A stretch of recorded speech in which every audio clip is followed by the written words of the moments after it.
This is a Subluminous stream, episode 3, recorded on October 25th, 2023.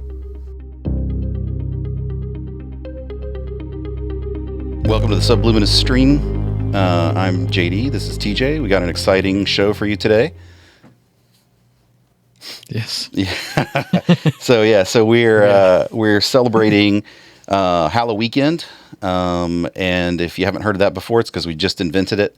We are gearing up for a release of a novelization, a serialized novel that we're calling Cardinal Point, and it's going to be released on Kindle Vella on Friday. So it'll be the first 3 or 4 chapters. They'll be released for free on Kindle Vella, and so you can check it out on Friday. And then we're going to be doing some more Halloween celebrations with some more spooky horror books, readings, and some other stuff going on today, and throughout the weekend, and then next week. Yes. So we're also trying out a little bit of a new format today. So we're going to try and structure some things in segments. I know we normally jump right into the read, but I wanted to sort of talk about what we're going to discuss this episode, and then I'll do the read, and then we'll sort of get into it.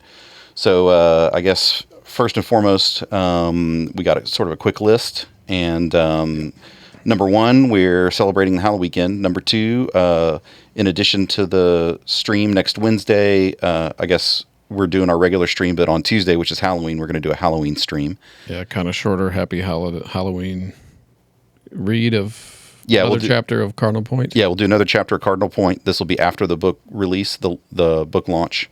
So I guess we'll probably do, we'll do whatever chapter, we'll do chapter 1, because we read whatever the foreword was, I think, previously. Or whatever, I don't know, maybe that was chapter 1. We still don't know. We'll figure it out when we publish it on Friday. Yeah, if we're allowed to put out the next chapter and still have it on Vella, that's what we'll do. Yeah, there are some rules on what you can't have it published in 2 places. So I think we'll be okay though. I think we'll get it figured out. Yeah. All right, so let's see. Then to continue the Halloween theme, I'm going to be reading a chapter today from my book, A Sovereign in Hell. So it's about demons and time travel and all kinds of crazy stuff. And then we've got a new segment that we're working on that we're calling Character Analysis. So after we do the read, we're going to do an analysis of the character, one of the characters in the scene or in the chapter. And so we'll just sort of talk about the motivations of how we came up with that character and why the character is the way that they are. Maybe some spoilers and background on that particular character as well. Somebody on YouTube said if we're speaking, we're muted. Oh, man. Again? Oh, yeah. Okay. There we go. Hey. Sorry. Audio? I don't know why it defaults to mute every time. So, so everything's working. It was just... Yep. Okay. All right. Once again, welcome to the Subluminous cast. We will try and remember not hit that mute button next time. I don't know. I think it defaults to mute for some reason. We've got an exciting stream today. We're gearing up for what we're calling our Hallow Weekend. And if you haven't heard of that, it's because we just invented it. We've got a book launch of serialized chapters that are going to be coming out on Kindle Vella on Friday. So we'll be releasing it 1 chapter per week on Kindle Vella. And you'll be able to get the first few chapters for free starting Friday, and then we'll release a chapter a week. You getting some bad news? What? No, just that TJ's making faces. That bad news that's already over. All right. I'm not over it. Move on, buddy. All right, so we're gearing up for Hallow Weekend. So Friday is going to be the launch of Cardinal Point, which we did a chapter last week, and we'll do another chapter for Cardinal Point on Halloween. So we're going to do a special Halloween vidcast. And we're going to continue with our Wednesday vidcast as well as a follow-up, but we wanted to do a couple extra spooky things. Might be shorter, but it won't be longer. Yeah. So, and then a couple of things. We've got kind of a little bit of a new format. So we're still going to start with a read, but I did want to kind of give everybody a rundown of what's going to be on the show today. So we'll be talking a little bit about the Kindle Vella launch. We're going to do the read, which will be another horror book, kind of spooky content. It's called A Sovereign in Hell, which is a book that I've been working on for a while. We'll do the first read from A Sovereign in Hell, and it's about demons and time travel and all kinds of other stuff. And then what you going to say something, TJ? Just I've been kind of waiting to hear some actual. I've heard a lot about this story. We've been talking about it. I've been kind of excited to get some like finished content. Shit. Yeah. This is the never finished book. Yeah. All right, and so then a couple other things we've got going on. We are doing a new segment called Character Analysis, and we're going to do that after the read. So we're going to talk about a character from the read, whatever one of the characters from the chapter, and we'll sort of discuss the reasons for that character, how we decided to come up with them, and that sort of thing. And then let's see. We're going to be talking a little bit about AI and companies that are trying to use AI to publish fiction, so having AI write fiction. So you'll get to hear all of our opinions on that. And then we got some opinions. Yeah, and I then got some opinions. TJ's got another Hallow Weekend announcement. So he's got another. He's got a new show coming up that is connecting true crime to the occult. And I'm going to be helping out with it, but it'll be sort of him leading that show, and I'll just sort of be color commentary and asking him questions and stuff, because he's kind of the occult expert, it's always really fun for me to talk to TJ about occult stuff, because I'll just sort of mention something in passing, and he'll be like, oh, that's from the Book of Enoch, and he'll just like randomly give me some passage about where it came from. Yeah, and a lot of this stuff we write, is kind of like influenced by this stuff, and I think you did say true crime and occult. Yeah, true crime and occult. So it's real crimes, and then occult. I guess the tie-in to occult, and then that's sort of it for the I guess for the format of the show. That's the segments, and we might come up with something else to talk about, but we'll try to stick to those guidelines. So I think we're ready to jump into it. You ready for the read, TJ? I'm ready. Sovereign in Hell. Yeah. So this is a Sovereign in Hell. Give me like 10 seconds to find exactly where I'm going. All right. And this is, I'd say, horror, fantasy, sci-fi, kind of a bunch of genres in this, from what I've heard. Yes. Yeah, so it's how do I describe this? This is started out as just cool ideas that I thought would be fun to write about, and then I started tying them all together into a book, and so that's sort of how we got here. Yeah. And I'm ready to listen. Trying to fill this dead air while you chapter. Yeah, sorry, keep filling the dead air because that's the other part. Well, let me ask the chat, who did you all vote for? Let's keep it light. Just kidding. Who will you be voting for? What are all your political views? How do you feel about the red pill? How do you feel about women? How do you feel about men? How do you feel about men that are women? All right. So before TJ gets us in trouble, I think I've found it. And actually, I realized that part of this is going to be a little bit of a short read. So I think what I may end up doing, reading. This may be a long read because So I'm going to end up reading two pieces because I'm going to read the introduction, which is kind of short. And then I'm going to read the rest of it. So that was, I guess my issue was I wasn't exactly sure what I was going to read because I showed up to the Vidcast late.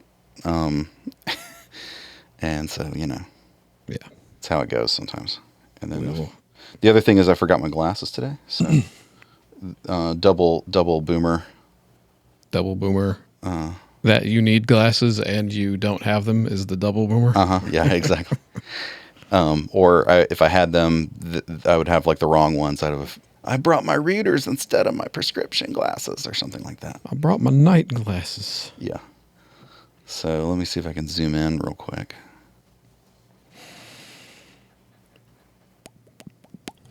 I wish I had some fart sounds on this sound pad to play in the meantime. Yeah, as I'm slowly zooming in. All right. Okay. Here we go. A Sovereign in Hell. The serpent in Genesis is an obvious reference to my cock. It's the best part of the Bible. More books should begin like that. Lucifer. Tautology without end. Amen. Amen. Lucifer stands in his temple, naked in the dawn, and I know it is dawn because Lucifer is naked. His hair is golden and smooth skin, a shade between copper and silver. About him is a fire-bright halo, and in its center, his gray steel eyes. All is at his whim, because this is his hell. His bright sun is set on the low central temple apex. The surrounding tall buildings and apartments of old hell cast long shadows outward and beyond. The sun is always on the horizon, and never above, except here in Lucifer's garden. Only those close to the temple receive light. Beyond is shadow, and beyond that darkness, and beyond that the sticky ink of the sublumin. His sycophants live in the shadows, their permanent reminder that he is the Dawn King and the center of all things. You deserve some background regarding the task assigned to me by Lucifer, Overlord of Hell. I am a menagerine from the menagerie of evil souls, the worst of humanity. We are, stripped of our identity, tasked with writing the histories of hell. I personally chronicle my Lord's existence and capture his words. And so I write this present prelude, not quite chapter 0, or a beginning, or even an end, but instead, a convenient place for introductions. Our books are filigree to entertain or bore the darkest heart, volumes written by the worst souls humanity can provide, though our evil is small when judged against even the lowest of native hellions. My final task is maintaining proofs that hell exists. Lucifer so loves his proofs, works of science, art, and language bound together in a kind of library dedicated to this existence. Incidentally, I have no such extant works regarding heaven, other than Dharmic and Abrahamic writings and the leftovers of more ancient religions. God, it seems, and heaven have escaped my explorations and my faith. I will note that surely my sources are lying, at least some of the time. We are all known liars here. My proofs of hell are also surely touched by my madness. And though I have no knowledge of my humanity, in all likelihood, I was a known madman, murderer, and worse, when I was alive, and carried the trappings of a man. So lies and madness are the provenance of hell. But there is truth here. For instance, am I merely witnessing my own personal hell? I'm skeptical because this hell is considerably more complicated than necessary to punish my tiny soul. That, at least, is an odd comfort. Incidentally, it is also a fact of sorts. For surely my personal beliefs don't offer substantial proof of hell, or lend credence to its realness. And so I believe hell is real because it is real to me, and frankly, it's easier to acquiesce. I continue with the brief daily solace provided by my master, Lucifer himself, as I record his morning dictations. If there were an easy job, it would be this morning ritual. His words distract me for a time each day. I don't dare say we enjoy our time together. That would be too informal. But I believe the relationship provided us both a respite. I assumed we would continue like this into eternity, or so it seemed, until this morning. Now Lucifer is gone, and I remain chronicling the nothing of his absence. The menagerine. You want to talk about that before we go on? Yeah. Okay. Firstly, what is your mind state when you're coming up with this? Like, is this like you personally questioning things? Or are you just trying to make the real world a little more fantastical and not really? I like to think of interesting characters, and I like to think about how it is fun to take on the aspect of interesting characters. So one of the things about this book is that the format is written where when you read it, it feels like you can get into the mind of the character. So typically I'm doing a lot of first-person stuff. And so while you're reading, what I want is for someone to read and think about if they could identify with this character, even if they're a terrible person or a superhero or a wimp or whatever it is. Because to me, that's the enjoyable part of the book. Yes. And so from a strategy standpoint, I want a baseline of characters that are written in a way where it's easy to fall into that part and think about what they're thinking about. All right. And the Menagerie is kind of a chronicler. Yeah. type So, thing. so there's a group called the Menagerie, and they're all these evil people that have been stripped of their humanity. And so all that's left is this sort of essential soul. And this is sort of their punishment in hell or whatever. And so it's like the worst person that humanity can offer is like a lowly worker in hell that just has to do like all the boring, like menial, like secretarial tasks and stuff that Yeah. that hell wants them to do. And so, and then this particular one is sort of one of the menagerie that stands above all others. And so he doesn't have a name, but he's sort of got a title now. And so he is the Menagerine, sort of the first of the lowest. Okay. And do you want to say like sort of they're kind of a part to play in the world, or do you want to leave that kind of? Yeah. So whenever, I think, at least from the structure of the book, the idea is that whenever a Menagerine shows up or one of the Menagerie show up, they are talking about some important demon of hell or devil or whatever. So the idea is going to be, I think, or at least the way that it's working out now, is for the most part, if you're sort of human or whatever, you're going to get your sort of first person / narrator treatment. But if you are a demon or some otherworldly being, you're going to get a chronicler. So their stories are only told through these chronicle characters. And so that's what the Menagerie is. All right. So there's no I guess the part of the first question I had, there's no like crisis of faith you have. This is just something you're writing. Fantastic fantasy type. Yeah, no, I think I write it because I don't have a crisis of faith, but I do think that that makes a lot of sense. Yeah. Yeah. So, what I do have is an understanding of what reality is, even if you have faith. So, you can believe in something but not know exactly how it works, right? Like evolution happens even if whether you believe it or not, right? And so the idea is that if there's like a supernatural thing that's happening, we might not know exactly what that means. And I think that's where fiction sort of thrives, right? Like that's what mutants are to X-Men, right? The X factor. And so you pontificating on the unknown, I think, is where a lot of good ideas come from. So this is sort of my book to do that. Yeah, I do that all the time. Yeah. My faith is like pretty strong, but I have a lot of questions, and I like to do exactly what you seem to be doing. There's a lot of material in there just trying to figure out what the hell the truth of the whole history of everything is. Yeah.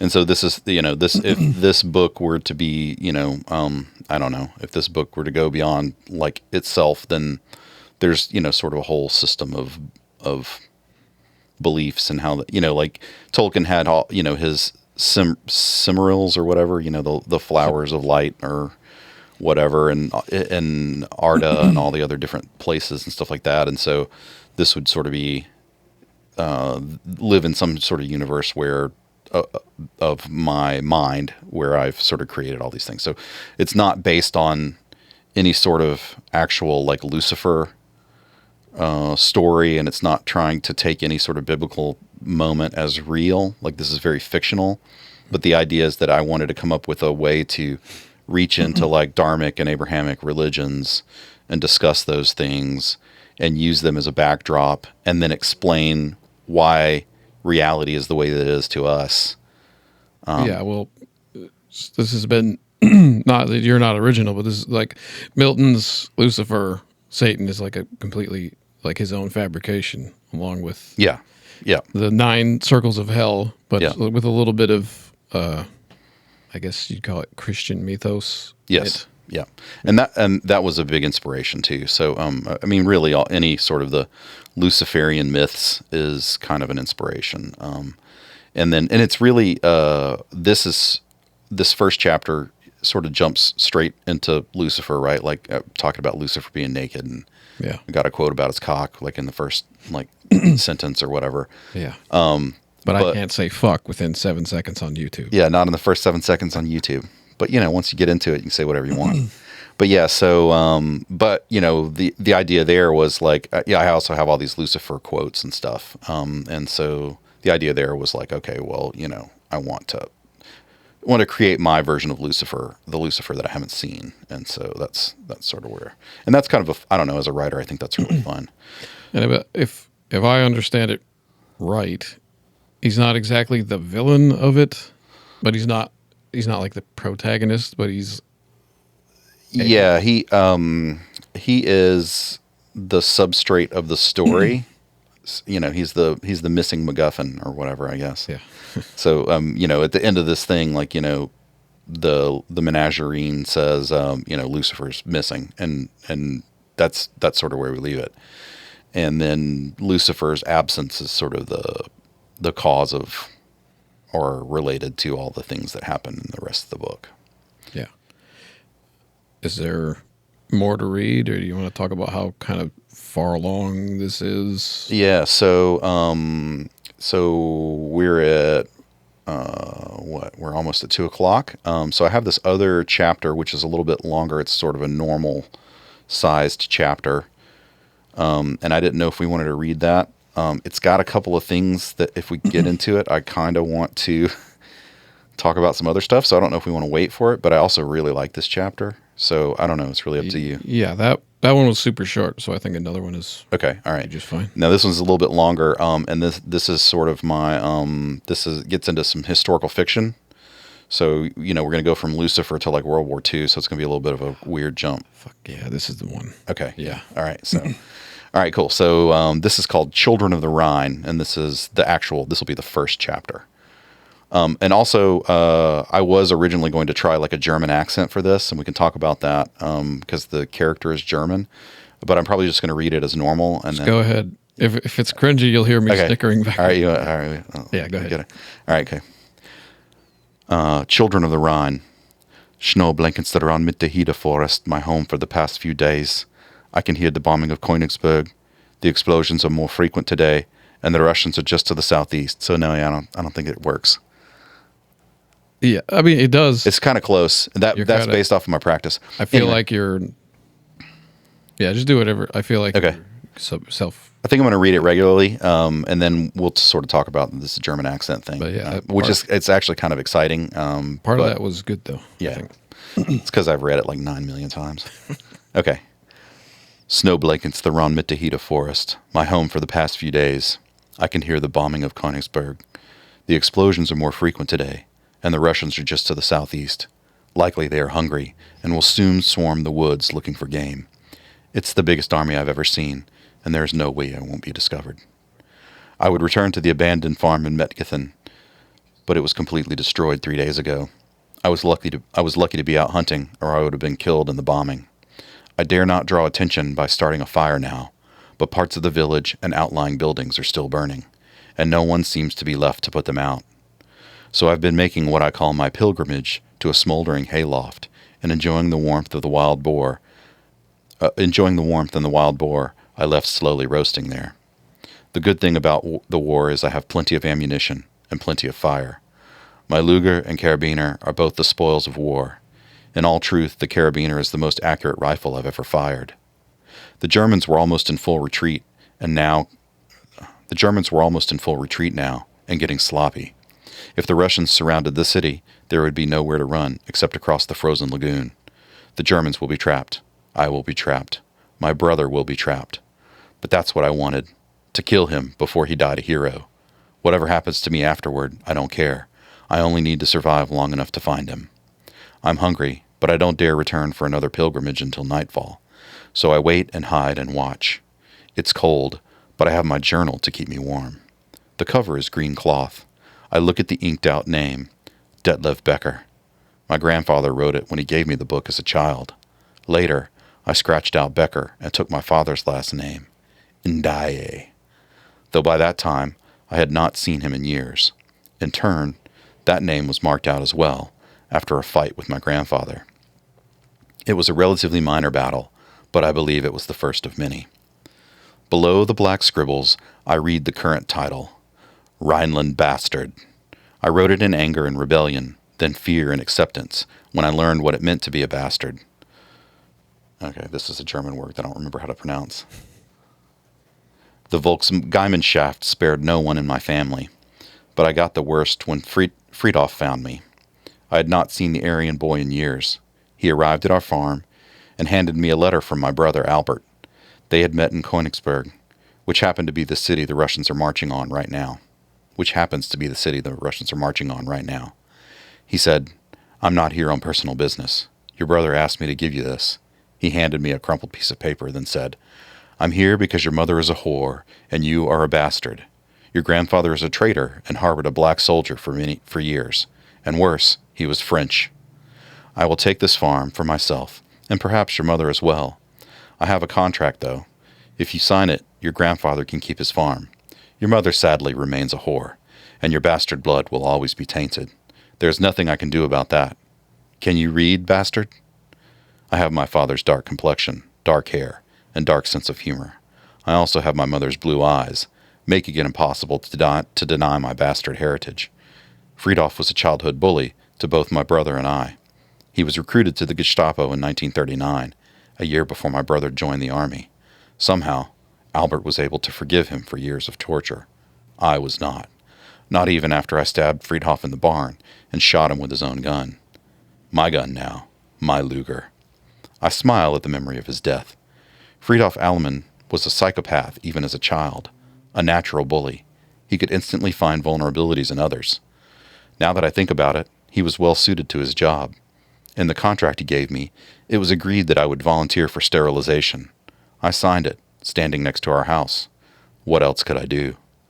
The two others that were with him came out the front door. My mother's clothes had been torn. She wore a sign around her neck, Rastenschande.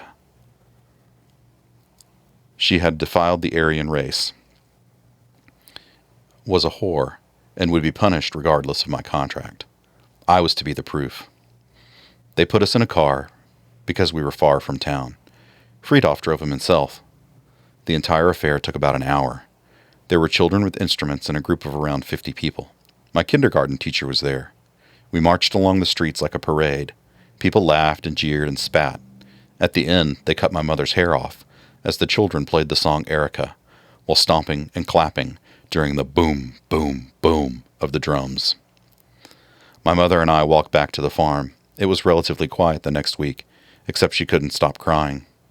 I continued to work, and Grandfather Aki continued to brood in silence. I thought we would have some peace until Friedhof came to the farm a few days later. He found me in the barn. I thought he was there to gloat. I would be sterilized the following week, and that seemed like the kind of gloating he would enjoy. Instead, he handed me paperwork and said, "This is my farm, bastard. It's time for you to leave." I replied, "So you're going to kick us out now? I have your contract. You will leave voluntarily this afternoon. I'm purchasing your little farm for a good price. Where's your mother? I have an offer for her too," was his reply. I knew that arguing was impossible. I glanced out the door and saw his motorcycle parked by the barn. I said, "There's a mistake," and pointed at the bottom of the paperwork. Friedhof looked at the document and asked, "Where?" I stabbed him in the neck in one single quick motion, directly into his jugular like Aki taught me when hunting. I whispered, "Coming alone was your mistake." I think he tried to speak, but I must have cut his windpipe as well, because only a hiss came out. He held the papers to his neck, trying to staunch the blood. I shot him in the chest, and he passed out relatively quickly, and then stopped breathing shortly after. I looked around. The heavens didn't open up, and Zeus didn't throw any thunderbolts at me. I thought my first German would be harder to kill. I took his Luger and money and motorcycle and left Brule immediately. My reverie breaks and I hear the sound of tanks. I flip through the journal pages. The first few are childish entries about a young life I can't remember. My German grandfather features in several. The rest of the pages I filled out in less than a year. I may have been a bit overzealous at first, so I had to save the last half of the book for my brother's murder. Albert and I have the same father, but Albert's white skin allowed him to enlist in the Heer, claiming that our grandfather is Spanish instead of Senegalese. He said he's been marching with the 3rd Panzer Division for a long time now, but I've been tracking him. He was assigned a logistical job moving equipment, goods, and ammunition from Königsberg to the Eastern Front. His letter claims he is a war hero, but he is merely a liar. With any luck, I will kill him before the war does. Glancing at the terse single sentences with trailing dates, I realize now that this book is evidence of my crimes. Considering how few times I've seen police, I can't imagine anyone looking for me. But getting caught with a documented confession would pose a problem. Each brief entry is aligned in neat rows and columns. Mother, public humiliation, killed Friedhof Allemann, left home, escaped Cologne, on the Rhine. Again, I hear the unmistakable rumble of tanks getting closer as I continue to read. Barge north, freight train, drunk swineherd. I remember each of these entries in turn as I incidentally scan the pages. I flip toward the end, frozen bodies on the road, cross at Svetli, smoke from the farmland. I realize now the tanks are coming toward me. Perhaps the Russians are already in the forest, and the Germans are coming to meet them. My hiding place may soon be overrun. I collect my packs and weapons and run deeper into the forest a few meters from the road. I don't want it to be in the open if I encounter anyone. My long trek across Germany has made me wiry and strong. I keep a brisk pace until the light begins to fade, and I must slow to watch my step. I can still hear the troops behind me, and I've put some distance between me and the obvious sound of a panzer group. At some point, I won't be able to outrun them. I decide to hide until they pass and unpack my blanket to cover myself. Regardless, my body temperature drops as I wait. I'm too far away to see them, and I don't want them to see me either. But they are close enough. I can hear voices through the pines. German voices. The road is narrow, so my guess is that the tanks are single file, which makes them vulnerable. I have no idea why they would be moving like this with the Russians so close, unless they have some strategy to circle back west and arrive behind the first troops. Surely they have seen the vast horde to the east, but then again, I've always been bad at predicting what Germans will do. I hear the convoy continue past, maybe 200 meters away, and then they stop. I hear the frum of an idling line of tanks, then a single gunshot. A moment later, more gunfire, massive gunfire, and rifles, and a machine gun beginning to engage. What? What are they firing out on the road? On the road in the forest. I hear a tank fire, possibly one in the front. A salvo passes through the woods near me, destroying trees. I can't see, but the urge to look is impossible to ignore. I leave my blanket behind and carry the rifle over my shoulder and the Luger in my hand. I see some flashes as I approach. It lights up the trees. Otherwise, the moon provides the only illumination. Then, there's a noise like a deep horn, only it's the loudest sound I think I've ever heard. Reflexively, I cover my ears and turn away. The trees around me look as if they are in daylight. The brightness increases until I have to close my eyes. I can feel heat at my back, and a burning wind, and then it suddenly stops. The light dies, and returns to night again. I turn and see fire and smoke, pale orange on the horizon. I start to run towards the swath of burning trees. I make it to the road and see the line of panzers completely destroyed. Bodies lie everywhere. A small group of dead Russians and a large group of dead Germans lie near the front of the line. Some of the soldiers on both sides have been shot, but all of them have been burned. There is a wide conical swath of destruction pointing east. Everything inside the triangle is burned. The road, trees, vehicles, and people are all within the neat geometric lines. At the apex of the triangle lies a Russian officer, headless. His body is the only thing that is unburned. I don't see his head anywhere. My brain races to conceive what destroyed these men in this way. I turn away for the moment, scanning the wreckage for any clues. When I turn back to the Russian at the apex of the triangle, I see a German officer standing next to the body. He nudges the dead Russian with a boot. Reflexively, I hold my Luger at arm's length, but he doesn't seem concerned. He didn't necessarily seem German either, in spite of the uniform. There was something strange about his face. Other. The word came from the mouth of this thing, and it sounded German, but also somehow Russian at the same time, and possibly Polish or Dutch or a dozen other languages. The vibrating noise coming out of his throat was finding the sounds of words as they were spoken. The duration was short, but within that term I heard Anders, Vander, Vandra, Sverver, Vonder, Otter, Alter, Otro. The word was a litany, but singular also, encapsulated, and in my mind the word was alien. The effect of this strange blending of language made me feel nauseated. I swooned a bit, and he spoke again. This time, though, the sound was less strange. Other. The sound had a slight echo. Huther, thur, her, The thing continued to speak. Tusch, Deutsch, Deutsch, Dutch? Ah, German. You speak German? And several other languages. That's good.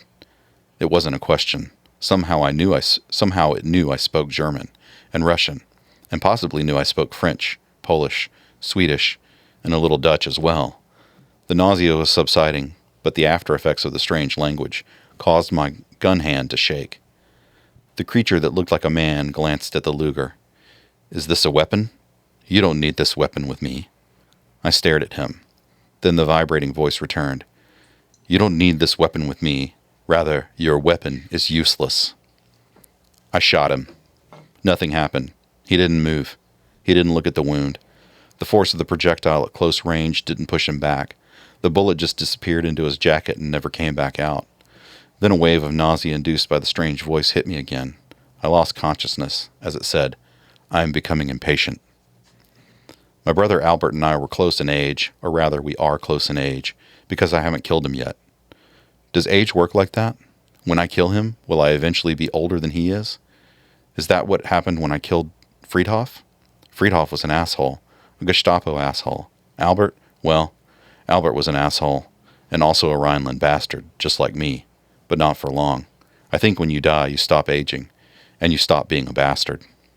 I never expected to cross all of Germany and end up in Prussia in January, but the rage and revenge and watching my mother publicly branded a whore at the birth of her sons declared as an act of treason will compel you. His last letter read, Father was a Frenchman, a black man, and a traitor to Germany, and he is fighting on the wrong side. I awoke to the words, Who is Albert? The alien stood looking over me. We were inside a wooden building. I looked around and thought, pilgrimage. The not a man said the word as I thought it, with the same inflection. My roasting boar was still roasting. I thought about standing up and walking over and taking a bite. The thing nonchalantly lifted me with one hand by my jacket. The process of lifting me was strange. He stood over me, widened his stance, and placed one hand on the floor, making himself into a tripod. He grabbed my coat and the other hand and then twisted in a strange contortion to turn and push me upward. He then used his hand and legs to rotate around and stand up on 2 feet in defiance of gravity. It wasn't that he was strong. He was supernatural. Again, he spoke the word as I thought the word, then said, Supernatural, that's a good word. And the ood and good seemed to stretch for too long. Then he said, Where's the Russian captain? I had no answer for him. Again he asked, Where's the Russian captain? You arrived before I did. You saw him. Where is he now? I answered as best I could. The Russian? His body is lying in front of the line of tanks. You kicked him with your foot. No. Where is he? Where is his... He paused and then continued. Where is his... head? He spoke the word head in a way a child speaks when learning a new word. His head? I didn't see it. Everyone was dead when I arrived. Yes, I was late. You were late. Everyone is late. Who was Albert? Why are you thinking of Albert when we have important work to accomplish? Why do you keep asking me about Albert? Did you read my journal? Journal? Again, he questioned the word journal. Perhaps German was a new language to him despite his uniform. Then I realized he wasn't wearing a uniform anymore. He had changed clothes, a tailored business suit, vest, and a tie. The horsehair canvas for the suit kept his edges sharp, and it remained unwrinkled, a feat while holding someone prisoner in the middle of a burning village. While continuing to hold me in the air, he asked again, "Where is this journal?" "It's in my pack." I awkwardly pointed to the corner. While holding me up, he turned his head deliberately and slowly to the right. It's possible his head swiveled too far on his shoulders, but by this time, fear consumed me completely, and I'm not sure my memory can be trusted by this point. "A book?" And again, it wasn't a question. Then he placed me on the floor. "Retrieve this journal." I fished the book out of the pack and handed it to him. His eyes opened wide and scanned the Rhineland Bastard cover. He said, "You?" Then flipped through the pages. Afterwards, he looked at me, rather, he inspected me. "Terse data, accurate dates, more languages than typical. I will trade you." "Trade me? What?" "Your life and your brother's life. Soon you will both die. I will trade you these 2 lives for your service." "I don't work for Germany." He said, "Do I look German?" And his face looked strange again. Its distortion de-emphasized the word German in a way that made his face look more the opposite of German. The physical change in his voice and mannerisms were communicating and reinforcing the claim that he wasn't German. He was, in fact, anti-German at the moment. No, in reality, he was anti-human. The effect was more nauseating than the blended language he spoke earlier, but I managed to keep my feet. I replied, "No, you don't look German," to which he promptly returned to looking like a German businessman. "Good. I will write instructions in the journal, and you will follow these instructions. After you execute them, you will be rewarded, with you and your brother's life." "I plan to kill him. Plans are good. That's your choice. This is my gift to you." "Okay, what am I supposed to do? I won't help the Germans. I'm not overly fond of Russians either." "Their outcome has already been calculated. It's unlikely you could help either effort. Encoded in your instructions will be my own plans. They are in alignment, so your success will be my success. And my failure will also be my success, though not pleasant for you.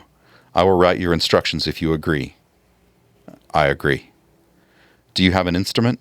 I handed him my Meisterstück, a prized possession stolen from a dead man in Danzig, some fat fabricant out too late, another victim of the Rhineland Bastard. I removed a pot of black ink as well and handed it over. He looked at the fountain pen and pot. Were they quaint curiosities?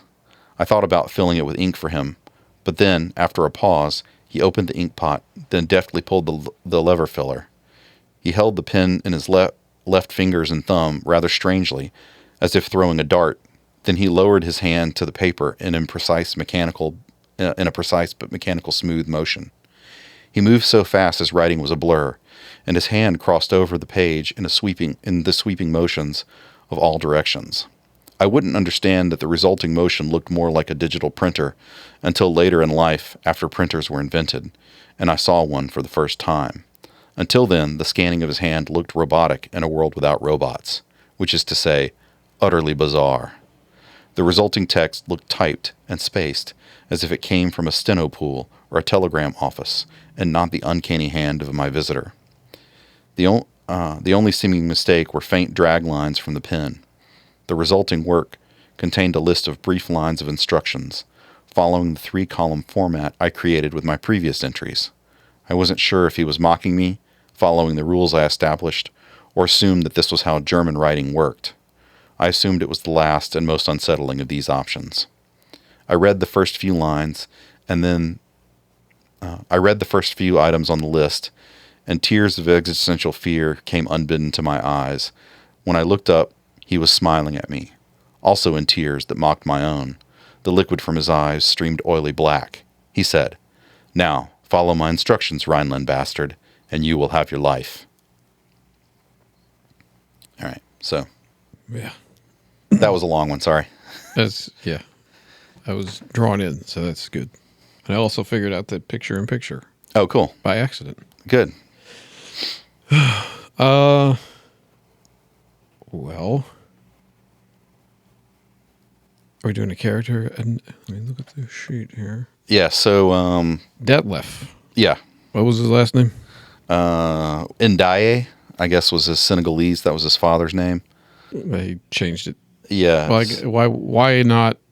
Why is that not his name initially? Just because he's not. So yeah, the idea is that he's a Rhineland bastard, which is the Rhineland was shared by French and German. It's a French and German area, and after World War I, the French started putting basically Foreign Legion troops in the Rhineland, and as part of the agreement with the Germans.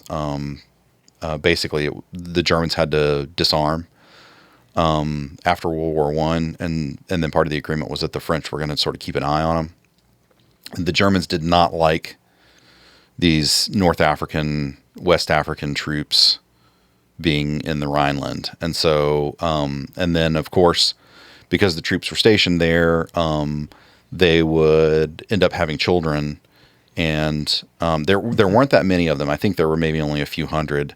But it was this like point of contention with the Germans. They, were saying that the Africans were going to take over all of Germany, and they were going to, it was a lot of sort of this racial impurity thing started happening sort of in the beginning, before Hitler even was a known quantity, before he was even, sort of part of the political scene.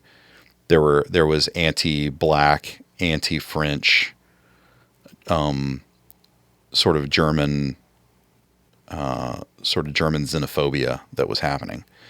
And so, even though the Rhineland bastards were a small group, they were a political pawn. So there was lots of newspaper articles and things like that about them, as if it was like an epidemic, but it was, just people living their lives.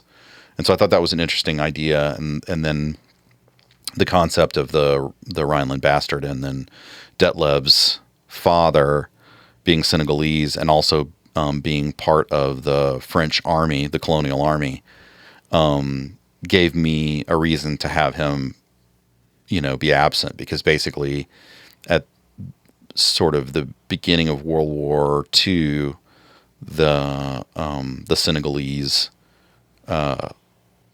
were, basically at war and doing maneuvers and supporting the French. And so, and the other thing that's kind of interesting about the colonial army is sort of like that French Foreign Legion thing, where if you are part of the army, you're considered a French citizen. So it was a popular thing to do. So a lot of Africans wanted to be part of the army because they wanted to be French. Mm-hmm. And then that's why I also wrote, like, the Germans hated the French, and so, that's why I have the line in there where, he was black and his mother's a whore, but the worst thing was that he was French, right? So, and that's sort of a German joke or whatever, right? They hate everything about him, but the worst thing is that he's a French traitor. And so, and this was a really fun chapter to do, because I had to do a ton of research to get all of the people and places and stuff to line up, and timelines and everything. And this character in particular, you see him throughout the book. Every one of his chapters is sort of like that, where it's just like some crazy stuff happening, and it's happening to him, and he's sort of in the middle of it. Happening across time. Stop me if I'm saying too much. I don't think it. I mean, we'll find out actually in the next chapter that I call him sort of a I guess he's sort of a time traveler. He describes himself as being a time traveler that moves at normal speed. Yeah. And so his initial meeting with this weird alien thing writing out the instructions as essentially sort of time travel instructions. So this alien has given him these writings, and if he follows the instructions, things will unfold in a certain way. So either that creature has an understanding of what's going to happen in the future, or some other understanding that's beyond what Det is able to understand. And so like later on, he sort of becomes reluctant and angry about this whole process, but he's sort of trapped by it.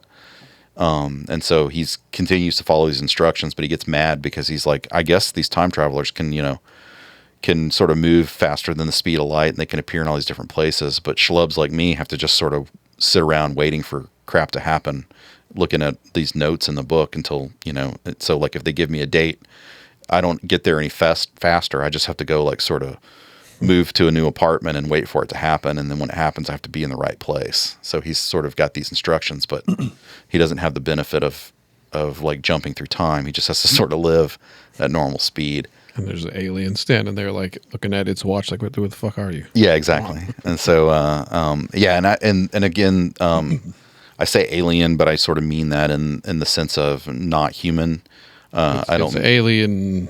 Yeah, I don't mean it as like little green men or whatever, but alien in the sense that like an angel or a demon or a gray men. Yeah. Oh, yeah. Sorry. But I mean it in the sense of a not human. Although I guess it could be alien from like outer space or whatever too, but that's not really my intent. I bounce my head around like yeah. So, and I don't know, is this sort of our character analysis? Are we analyzing Detlev? Is that sort of where we're headed with this? Well, I guess more his place in the plot, not really him. I gotcha. Okay. Yeah. But you could you want to talk about his character for a minute? Sure. I mean, we sort of discussed it a little bit, but he, obviously he's this Rhineland bastard. He's basically a black man living in Germany, but he has these blue eyes that he got from his mother and probably like I think great grandfather or his other grandfather was French. So black guy, blue eyes, living in Germany. As soon as they see his blue eyes, they know something's up, right? So that's why he has that moment where he says he can't deny his heritage, right? Because people just have to look at him and know it. And so he's been sort of living this life of oppression. But then the last straw was when this childhood bully came back and was a Gestapo person and tried to take his farm away. And so he just impulsively murdered this guy and then went on a rampage across the country, trying to chase after his brother because all of his revenge sort of manifests in his brother, and his brother, abandoned their family to go join the German army because he was passing. And so that sort of seemed like the largest affront to Detlev that he could think of. All right. So it was a Sovereign in Hell chapter something and chapter 1. Yeah, so that was a prologue in chapter 1, and then it gets even crazier in chapter 2. So good, and we'll do that sometime in the future. Hallow Weekend and the Vella launch. Yeah, so I'm really excited about this. This will be. I've always wanted to do serialized content, and I think that that the Kindle Vella is a really interesting way to do that, and so I'm kind of pumped. I'm also excited about the book itself, and so we've been working on that a bunch lately, and you and I think. Stop you for a second. Oh yeah, One Gamer to MV says that was good. Yeah, no shit. This is what we do. That's TJ being sarcastic. TJ's trying to lose us. Fan. Trying to lose one viewer. Yeah. No, thank you for the compliment. That's one of those. It's one of those things where I haven't really released much of this content. I've given TJ I just realized today I sent him a whole bunch of crazy long text messages with parts of chapters and stuff, and I had sort of forgotten about it. And then I was searching for an old text. Do you need your water? I probably do need my water. But yeah. So we're gonna have to meet in the middle. Yeah. Sorry. Yeah. Okay. So yeah. So So yeah, I found this really long. It's literally like a book chapter Yeah. in a text, and I was like, oh man, I forgot about this, and I hadn't written it down. Did I even thumbs up it or anything? I don't know. You might have thumbs up. I need to go back and check. But yeah, TJ, it was like in this text thread, and I had forgotten to like put it in my notes. So I was like, oh damn, I'm glad I found it. So I copied and pasted it back in my notes. Because I changed my number. You know, I'm one of those people. Oh yeah, he had changed his number, and I forgot that it was in there. But yeah, so anyway, so Hallow Weekend, super excited about it. Super excited about the serial launch for Cardinal Point. I think that this is one of those sort of fictional things where TJ was like, "Hey, I got this idea," and I was like, "Is there anything new we can do with that? I don't really know." And then like we started talking about it, and I got super excited about it. So mostly, I think it was when he said, "I want to do Goosebumps for adults." And then when he said that, I was like, okay, so it's like we're gonna take kind of the trope, but then like what happens if you go really deep and go really horrible and make it like actually scary as opposed to Goosebumps, which is not scary at all. Well, the initial idea is kind of all around this carousel with this white horse that's possessed, and that's just one of those sort of campy ideas. Yeah. And I'm like, well, how can we, like, we figured out how to do a lot more with that. Yeah. So it's like, you have, what is it, Christine? Yeah. And you're like, you get to this thing where it's sort of unbelievable, and you're like, okay, the guy's just going to get crushed. He's just going to sit there in the seat as the seat like moves and not escape and not be crushed by this car seat or whatever. Right. So like, this sort of ridiculous thing. And so we've got this sort of, this ridiculous element where it's, I don't know, a possessed horse or whatever, but that's just sort of the intro into all the weirdness. That just gets us that cover. That's like, yeah. What the hell is this? What do you mean? Oh yeah, like where you say, "What the hell is this?" When you look at it. Yeah. Yeah, like Christine, like it's a fucking car. Yeah. That's stupid. I'm curious. Yeah. Yeah. Now I will say, like the poster for Christine and sort of the look and all that stuff is really cool, right? Like we like to rag on Stephen King a lot, but I don't think we do it because it's bad. We do it because he's literally the king, right? Like he's done all this stuff, and so us being decades after Stephen King, we've got to come up with things that we think are cool, and so the best way to do that is to make fun of the master, and then I mean, I grew up on Stephen King. Yeah, no, I love Stephen King. Mother and grandma, Yeah. I don't like the guy that much, but his writing is something I've read. Yeah. I don't try not to keep up with anybody's politics, but I do. There are a lot of Stephen King. There's a lot of stuff I haven't read by Stephen King, but there are some. I mean, he's got some really top notch stuff. So that's where it comes from. But Stephen King likes to do spooky stuff, so I think it's good to sort of talk about him in Halloween because if we're going for Hallow Weekend, we want to sort of be in that spooky genre, and this is definitely sort of Goosebumps, Stephen King. Cardinal Point is definitely sort of in that genre. Yeah, HP, Stephen King, Goosebumps. Yeah, definitely Lovecraftians, but that sort of existential cosmic horror stuff, all the stuff of nightmares. So I'm super excited about it. We're gonna launch. I think it takes a little while for Vella to catch up, like 72 hours or something like that. Team Craftable. Yes, you are getting a Halloween special episode where. Wait, did we even get to that yet? We haven't talked to it yet. Wait, hold on a minute. Yeah, we'll talk about it in a minute. But yeah, so we get to, so Vella is really cool, but I think it takes like 72 hours for it to launch. So we're basically going to post it today, and then somewhere between now and Friday, it should be live, and so you can read those first chapters.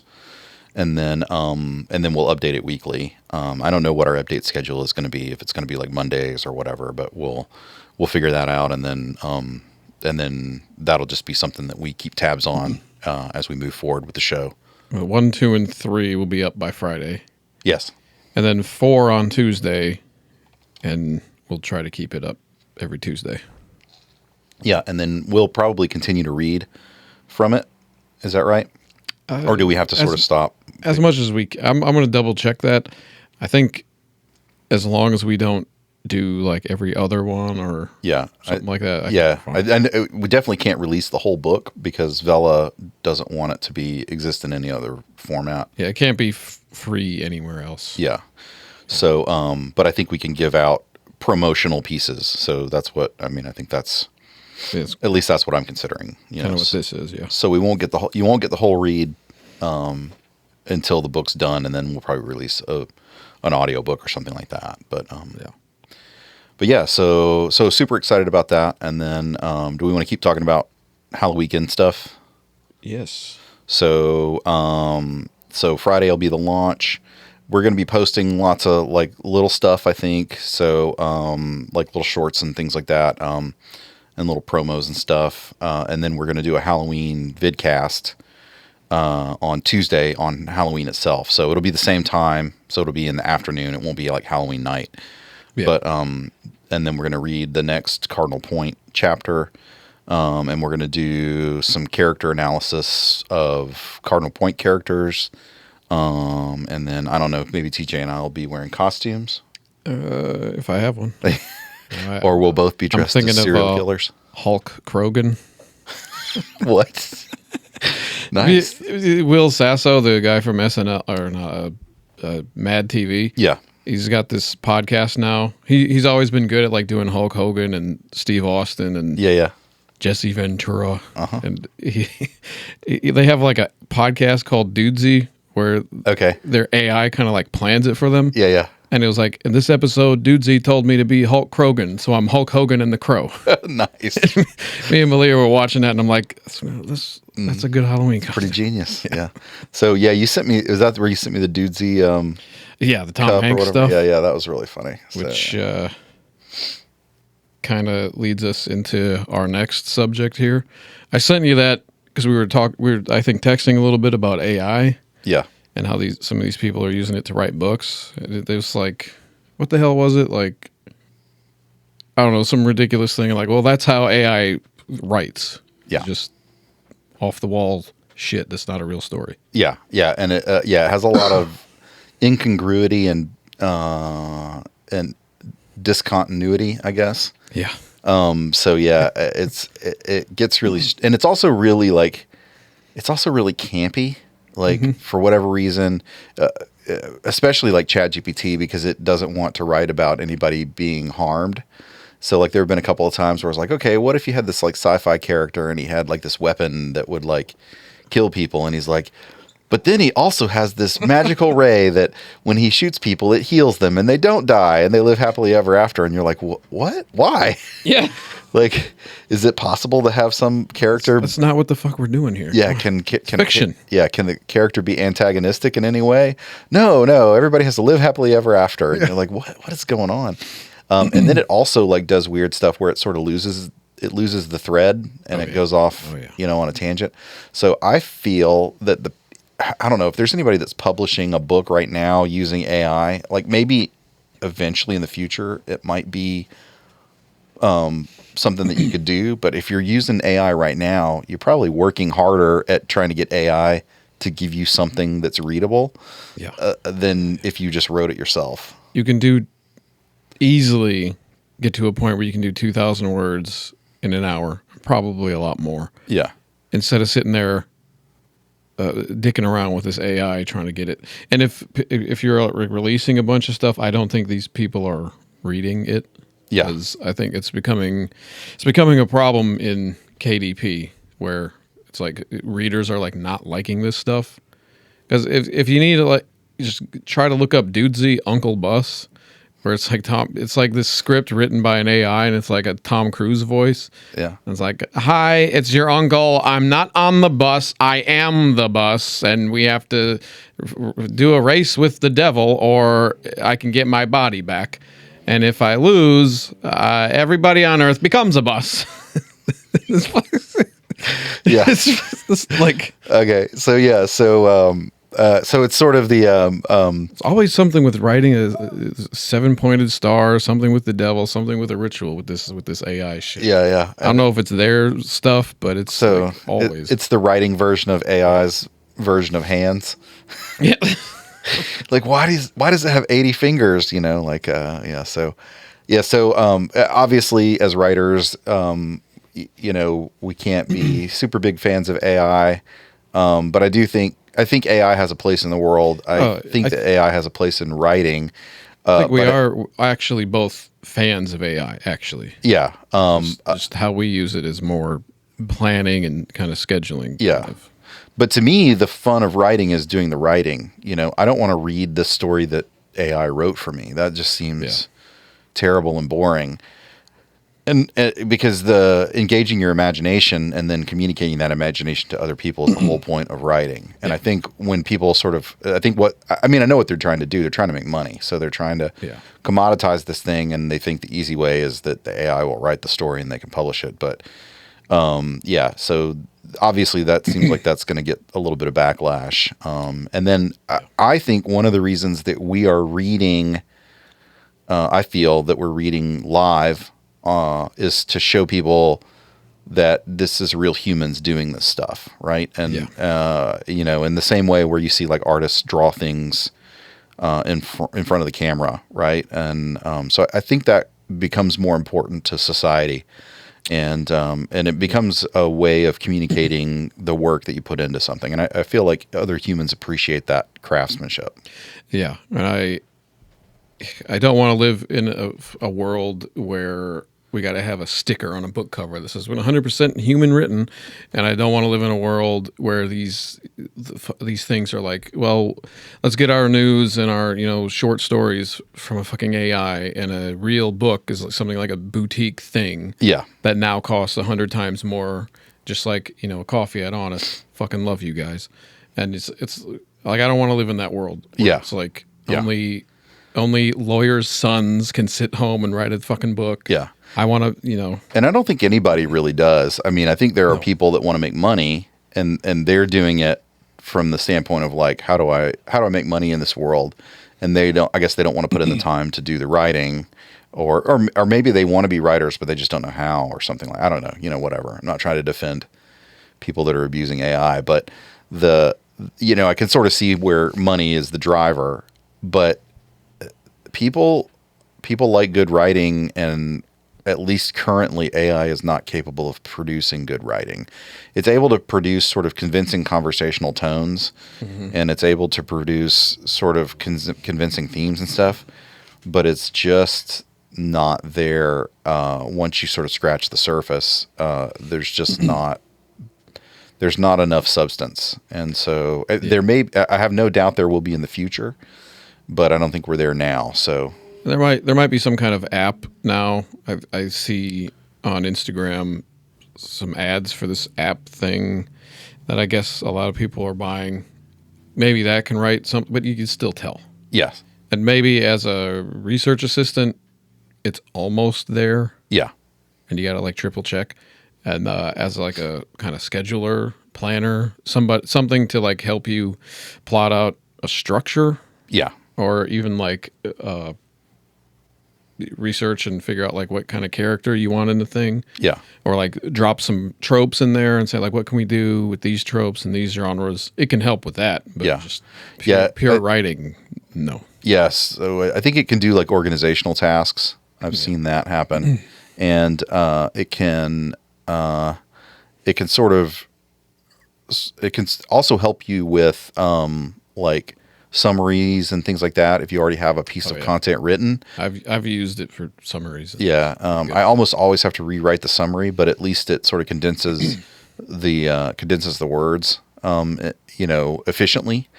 And so I'll do that where like if I'm trying to describe a chapter and sometimes after writing the chapter, if I were to try and describe it, the description would be as big as the chapter. And so I have a hard time like editing down. And so having it make some choices on editing is helpful because it's almost like getting past a writer's block thing. Yeah. But then, it's still a lot of times it sort of misses the soul of what you're trying to do. So you have to go back in and do a little bit of editing. So anyway, that's kind of the murky depths of using AI or whatever. I will say I did use AI to write a web page, like create the HTML and CSS and JavaScript of a web page. Yeah. and it did a pretty good job. Like it created a functional web page that like had animation and all this other stuff on it. However, it took me like 2 days. Like it would have been faster. Like I used to work on web pages and stuff. And so I used to do that for a living. It probably would have been faster for me to just write it from scratch. And I thought, oh, well, maybe, the software can do a better job. It got results really quickly, but then like honing in those results and like making little changes became very hard because it would sort of forget what it was doing, and it would clobber previous decisions that you made and stuff like that. And so, but I will say, if anybody's in trouble before the writers, it's going to be the people that are like writing web pages. Yeah, because maybe they can deliver something that hasn't been picked or niched down on, or whatever the word is. Yeah. And then they'd be like, what the fuck is this? Well, you didn't pay for that. Yeah. You paid for the broad functional thing, not the little... And I can see a lot of people, if once it starts getting really successful, like now it will be democratizing. I can see a lot of people making their own web pages using ChatGPT. New GeoCities. But there somebody that whoever has that job, which I don't know if there might not be that many in the US. It might be people in India that are making web pages now, but whoever has that job is going to have a harder time. Although they'll probably just use ChatGPT or whatever as well. Mm-hmm. So I don't know. Maybe it just becomes part of the ecosystem. Who knows? Yeah. But things have changed so many times, and everybody, for the most part, seems to be fine. It's like as different as it is the same, I think. Yeah. I do. I mean, I agree with the democratizing part of it. I just don't agree with the erasure of humanity. Yeah. I mean, the democratization of these things are like, could we have had a sort of video show in the 90s? I don't think so. Yeah, exactly. Yeah, digital photography and videography replaces all the people that worked at Kodak. Mm-hmm. All that stuff. So yeah, progress is progress. Things move forward. Except when you have a 4-year-old that takes $20 of fucking Polaroids of their little feet and their little nails, the little press-on nails she has now, unicorns and stuff on them. Yeah, $20. Save every single one of them. Yeah, I do. You got 20 of them? Yeah, that's good. No. I have a couple hundred. Of her photos that she took? Her on the toilet, her belly, because she found out the perspective and made her stomach real big. Yeah. That's good. It's fun. It's a blast. Worth the money. Oh, yeah. Yeah. Oh, that's a good idea. I should probably get a Polaroid. Okay. I think we're way off track. I don't really know. Like, do we cover all of our topics? This list here says we got one more item. Oh, yeah. A big one, too. Are we ready to move on? Talk about it? Yes. Okay. All right, so I'm really excited about this. This is something that TJ has sort of sprung on me, maybe like in May or something. It was several months ago. Yeah, and he sort of mentioned it, and then he sent me an audio clip, and it had like music, and it was him like talking, and it's a cold read. Yeah, and just he had like read something, and it was basically a podcast. And I was like, okay, dude, like, can I hear the rest of the show? And it was like a preview of like sort of what he was going to talk about. And he was like, no, that's all I got so far. And then he like sent me this giant list of like episodes of all the episodes that he wants to do. So fast forward to now, we're starting to do streaming. We've been writing for a long time. I've been telling him he should do this podcast. And now I think what we're going to do is essentially it is going to be a podcast vidcast, but I think we're going to do the recording. We're going to stream the recording of it, and and I think it's pretty cool. So I guess it's basically it's true crime and the occult, right? So yes. So people that go for it. I have an idea that all occult murders and kind of cults and all those serial killers was what I was trying to think of. Yeah, are all like influenced by demons, and so this is going to be me kind of putting those two together, like going through the demonology, going through the crime, and kind of saying like, well, this demon has this sort of influence on people. It is known. I mean, So what was the example? Was it Bacchus or Bacchus is in a lot of them. Yeah. And that's sort of the party and drink and murder party, drink, excess. Okay, yeah. Bacchus, Dionysus, kind of. Yeah. A lot of these gods and demons and demigods and stuff, they kind of overlap too. Yeah. And that's kind of the idea, just like going over their influence. And I sort of got the idea from, James. No, I forgot the guy's name. I'll get that by the time we get the new show where I got the idea, where he kind of goes over the riots of, and I forgot that name too. So I have all this. You can't see. I have all this stuff here, so I don't have like a laptop to check myself. So that's what you'll kind of be doing on the show. Yeah. So I think the idea is I would be kind of the guy in the chair, like sort of looking up stuff, doing research, hitting you with quizzes or whatever, and then TJ will kind of be pulling the needle through, threading the needle or whatever on the story. And I think what we're talking about, it's going to be called Unpunished, and it's true crime and the occult. So, at least that's what we talked about today is the title. Yeah. The idea sort of that no good deed goes unpunished kind of thing. But the idea is that like, these occult followers, because of their, their demonic inspiration, how could God allow them to commit these crimes and go unpunished kind of thing. Yeah. Is sort of where that title came from. So I think it'll be cool because we'll talk about mythology and demons and all that stuff, and then tie it to real true crime, which I think is kind of cool. Like I don't really listen to true crime. I like the idea of it, but I'm not into it. I know a lot of people that are. I have a lot of friends that are into it. But I'm actually really into like demonology and just sort of weird stuff. And it's actually hard. There's a couple of podcasts out there, but they sort of go like the ghost hunters route with their demonology thing. What was that? Yeah, exactly. Did you hear that? Yeah. And it totally moved. And to me, that's not as interesting as sort of the history of that kind of stuff. I'm not looking for, jump scares in my demonology podcast or vidcast or whatever. I'm looking for what's the weird stuff that people wrote down in a book, and what's the motivation for these demons and devils and whatever, like kind of people believe these things that they're doing. Yeah. And and that's the thing. Like I don't even necessarily believe in a lot of this stuff, but it is all super interesting to me.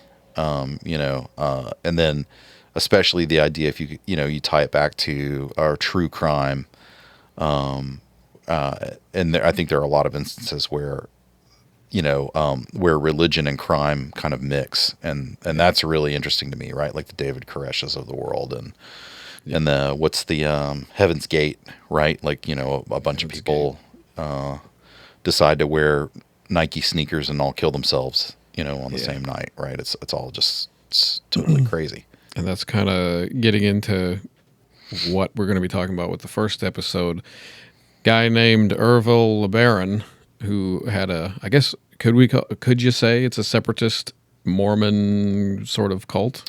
Yeah, so I only know what you sent me. I had never even heard of this guy. But first off, his name's Ervil, which basically looks like the word evil. I've said it evil so many times. Yeah. I'm probably going to do it on the show too. Yeah. Ervil LeBaron, and so you look at it and then you think about this guy and then you think about sort of the context and you're like, okay, how did we not know that he was the bad guy, right? It's sort of like if somebody was really named Darth Vader walks in the room, like he's the bad guy, right? So D Vader, Derek Ark Vader. Yeah. So anyway, I'm super excited about this new project. I think we're gonna stream it, and then The podcast will get a regular release on Mondays, I think is what we're talking about. Yeah, Monday Vidcast. I guess we're doing this Friday. Yeah. Or the stream we'll be doing Friday, and then we'll officially release it Mondays at 9 or 10. If anybody can tell us in the chats, like, what, if you want this and what time you'd like it. I mean, we're doing it anyway, but yeah. If you can, but no, I mean, we're willing to change formats and times and things like that for what people want. But the goal for streaming is to actually streamline the process. The reason I want to stream it is because I think it actually makes it easier. Then we just take the stream and then cut it up and turn it into a podcast / vidcast, which I think, I don't know, I feel like that's an easier way to go than sort of the way that I used to do podcasts and vidcasts. And then it's a lot easier to do that kind of stuff now too. There's a lot of tools that sort of geared up for doing podcasts and vidcasts anyway. So it'd just be nice if it was in 4K. That's all. Oh yeah. We could probably make it happen no, because then we'd have to pull it straight from the cameras. Oh yeah, I'm sure there's something like this that does it in 4K. When we hit 1 million subscribers, we'll hire somebody to go back and pull all the 4K footage and re-edit all the podcasts and vidcasts with camera originals. So then I should have been pushing record. Except for the first 2 episodes, because we. And this one. First 3 episodes. No, I don't think it's important. I mean, for this content, I think 1080 is fine. Yeah. Yeah. This is coming from somebody that has a 8K camera, so Yeah. Yeah. I'm sure there's a way. Yeah. Anyways. So that's what we got coming up. Unpunished. Are we doing it this Friday? I thought that was kind of going to be the Raw live stream was maybe going to be part of the Hallow Weekend. Okay. And also, if we're releasing it on Monday, it would kind of still fall. Okay, cool. All right. So that's the goal. If you show up to the channel and we're not here, then something happened. But but we'll shoot for 1:30. Same time. And then so got a lot of stuff coming up. Still going to be writing, still going to be reading. We want to get out there and produce some more content.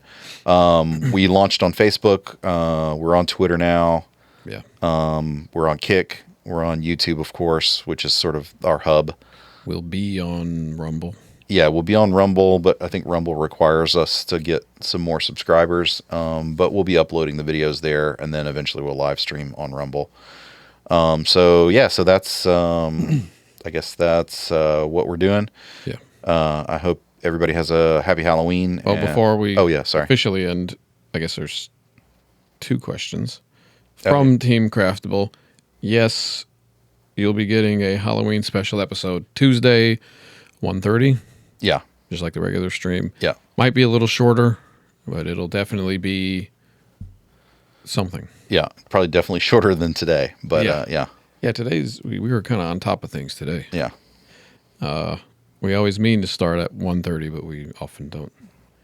And again, Team Craftable, this is just a comment. I've been here 3 times in a row and ate the same ice cream flavor in those 3 times. Well, keep up the ritual. Yeah. I think we need the luck. Oh, I just realized I'm not wearing my Subluminous shirt. Dang. Can we see it? I guess we can't. No, I'm wearing a black shirt, just not. I always wear mine, but I don't think it can be seen. Can't see the logo. Yeah. I usually try and position it, but I'm wearing an Adidas shirt, so it doesn't really matter. I'm wearing my Subluminous, I'm not going to say that, ring on something. You can find them in our, if we only had a store, you could find them in our store. We can. Link below, but not really. We can make a store if you guys want. It's true. Mugs and T-shirts and bags and stickers. When we get to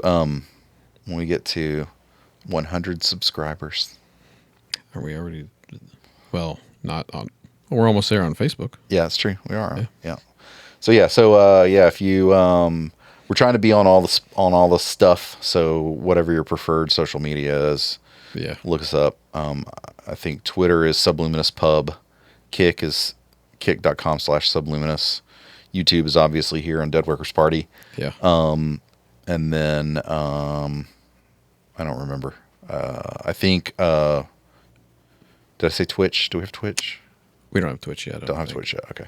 But we just want to be wherever you are, because signing up for this stuff sucks. Yeah. And we're willing to do it, so you don't have to do it. Yeah. Yeah. And the multi-streamer, I think, restream, I think actually works pretty good. So when we hit 5 streams for restream, if we decide that we need to go up to 10 or whatever, we'll just upgrade the account and go up to the next thing. But it seems like we're growing. It seems like, I mean, even since the first episode, we're getting more clicks every week, and people are finding the video, and hopefully everybody's like sharing and enjoying what they're seeing and sharing it with other people. So keep doing what you're doing, and we'll keep doing what we're doing. Yeah, please do. And we'll let you know when stuff's up for pre-order or to read somewhere. We'll always let you know. And hopefully next week I'll have new glasses, or find my glasses that I lost. Yeah, you look good though. Thanks. Is that it? That's it. All right. All right. Happy Hallow Weekend. See y'all at the next stream.